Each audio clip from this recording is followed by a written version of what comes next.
We're talking about professional ethics and how that works in your professional careers. And as you are a professional, how the ethics and your behavior and your decision making works together. So, I'm going to see if I can give you a visual on that. All right, so here's a patient. Early recovery, he's not doing that great. He's doing okay. Doing okay. He's 26 years old. Let's give him some identity. He's 26 years old, and he's male or female, but in this case, we'll call him John. Okay? So he has an identity. But it could be Josephine. Could be anybody. Okay, so here's our patient. Here you are. Here's our counselor. Okay? Now, you know all about the counselor-client therapeutic alliance, and we all work in motivational interviewing and client-centered treatment, and we work in collaboration with the patients to identify their needs that we're going to work on in their treatment plan. And we know a lot about John or Joe. We know a lot about them. Okay, so, and here we are. Now, the CASAC, Canon of Professional Ethical Principles, I'll put it like this, but who does that protect? Who does the Canon of Ethical Principles protect?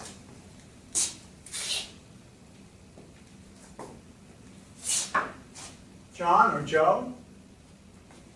Or you, or me, or us? Who does it protect? Well, it definitely protects the client. But it also protects the counselor. So if you said both, which I'm sure you did, you'd be right. So, as we go forward with the online training course, this is going to be the Canon of Ethical Principles, and we're going to call that a wall of professionalism.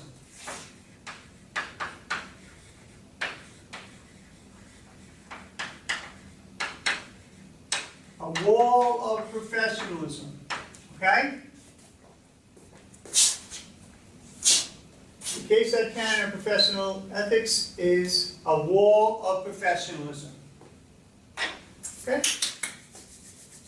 Now, does that graphic predict or show the true nature of the counselor-client relationship or counselor-client therapeutic alliance? Is it shown correctly? Am I correct there with that?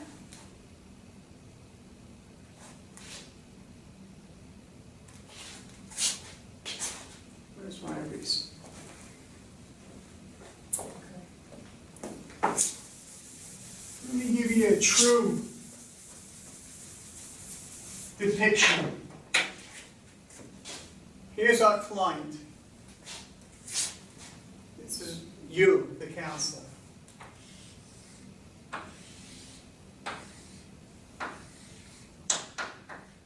Okay? That's a little bit, that graphic is a little bit more representative of what we do. And here's our wall of professionalism.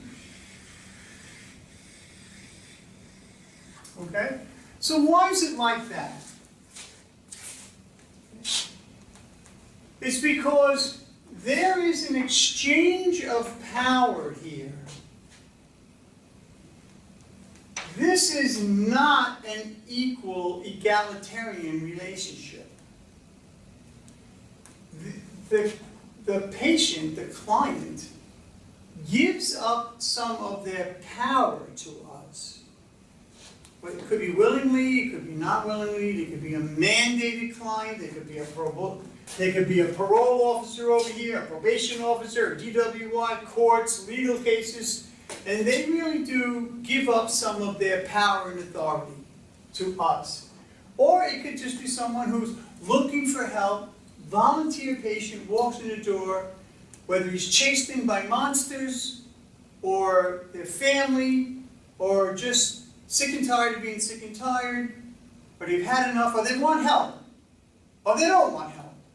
Either way, if they want help, yes. If they don't want help, we don't care. I don't care what gets the patient in the door. Just have a seat and let's work on it from here. Okay, but there is an exchange of power, and over a period of time, they start to trust you, believe you, know that you're not going to give them bad information or tell them something that would be put a bump in their path or trip them up. They trust you and are open and start to be vulnerable with us, with you. And they tell you things that they've never told anybody before.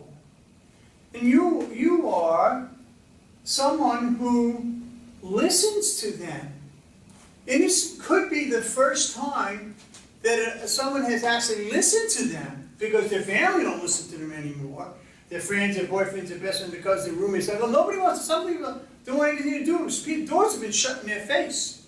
Nobody wants to listen to them anymore. And maybe that's gone on for years, even decades. You are listening to them. You're understanding. You're not judging them. And they trust you. Because there's a real exchange of power there. Carl Rogers says, Dr. Carl Rogers says, when someone listens to you and pays attention and hears you without judging you, that feels damn good. And it does. Okay, so there is an exchange of power there. And you have some power there. Now, when we talked before, when we were talking about the code of ethics and virtue ethics, there is an opportunity for exploitation of that power. And has that happened in our? Have you ever seen that happen with a counselor? I have, over the years. Over 30 years, I've seen it where counselors have taken advantage of that. And whether, it's been reported and clinical supervisors get involved and people can lose their CASAC and be drummed out of the business. Like I said before, when we were talking about, you want to throw your careers away. It's easy. Okay, so there's an exchange of power here, and this is more representative of the relationship. And we can really do some good work with our clients because of this. But we cannot exploit that. Okay? All right.